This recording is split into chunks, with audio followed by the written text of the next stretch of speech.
আজকে আমরা ত্রিকোণমিতির এই অঙ্কটি করব। আশা করি ত্রিকোণমিতির এই ধরনের অঙ্কে আর কোনো সমস্যা থাকবে না। তো সাইন 90 ডিগ্রি মাইনাস 3 থিটা সমান 1/√2 হলে থিটার মান কত?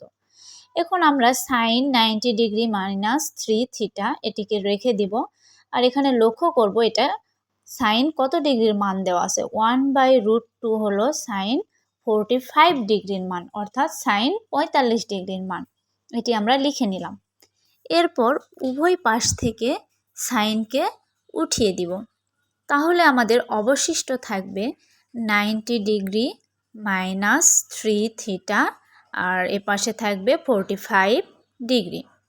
এখন আমরা 90 ডিগ্রিকে ডান পাশে পার করে দিব, তাহলে 45 degree minus 90 degree minus 3 theta সমান মাইনাস 45 ডিগ্রি।